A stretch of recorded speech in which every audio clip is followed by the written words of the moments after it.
The police are looking into the Angela Rayner case again, and Sir Keir Starmer could be investigated and suspended from Parliament. That's the Labour leader and deputy leader currently swimming in boiling hot water. It should be huge news, but you might not have heard about this because of the astonishing bias in the media. Greater Manchester Police are re-examining the case into whether or not Angela Rayner broke the law. The controversy is this.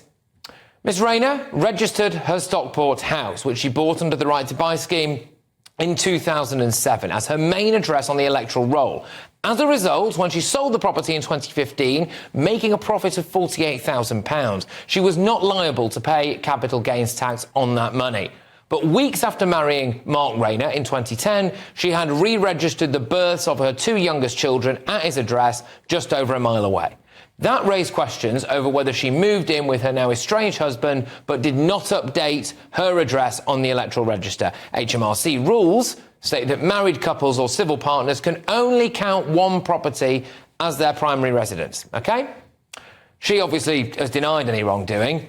Her neighbours called her an effing liar. The police initially said nothing untoward had happened and Angela Rayner was able to go in front of the cameras and get away with just hiding behind an anonymous alleged accountant who conveniently completely exonerated her. Since those allegations were put to me, I got expert advice because I had advice at the time. I don't have an accountant. I was a home care worker.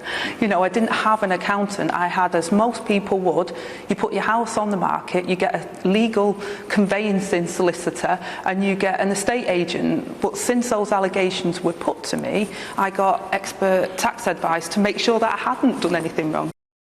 Oh, that's all right then, is it? Well, then it was pointed out that Greater Manchester Police apparently didn't speak to key witnesses or people of interest or examine key documents. So now they're looking into it again. Now it's Sir Keir Starmer's turn. In February, there was this infamous Gaza ceasefire vote where the Labour Speaker, Sir Lindsay Hoyle, inexplicably decided to break parliamentary convention after a behind-closed-doors chat with the Labour leader and made a decision that saved Sir Keir Starmer from a massive backbench and possible frontbench rebellion. That looked a bit rum, didn't it?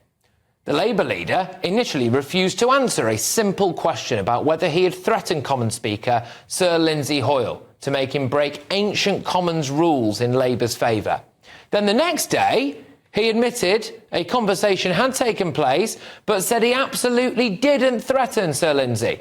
There were calls for the Privileges Committee to investigate this, but Starmer managed to avoid it because it was decided that conversations in the Speaker's office should remain private. So then that went away, but now it's back. 58 MPs have signed an early day motion calling for a Privileges Committee investigation into whether undue pressure was placed on the Speaker. Now, if this happens and he's found guilty, then he can be suspended from Parliament. So Rishi Sunak, by the way, appears to be so bad at politics that despite being about 30 points behind in the polls, loads of his own MPs wanting to replace him and his cabinet quitting all around him, he's not going after Starmer or Rayner. Goodness me, there is a giant golden goose walking around in front of him wearing a sign that says, "Please, please, for the love of God, shoot me." He's holding a gun and he just can't bring himself to pull the trigger. You would have thought that the chance that Labour could lose their leader and deputy leader might have a bit of media traction. It's not really anywhere on Sky News, on the BBC or ITV. ITV, of course, who led the way in the Partygate investigation. They're conveniently, by the time I came on air anyway, ignoring this, it would seem. It appears that when it comes to left-wing politicians, you have to try to get the police to look into it twice before any action is taken. May I remind you that Boris Johnson was fined for a brief stand-up meeting with sandwiches that he didn't organise. And you have to find imaginative ways as well to get Parliament to investigate someone who might have driven a coach and horses through the rule book. There is a shocking double standard here.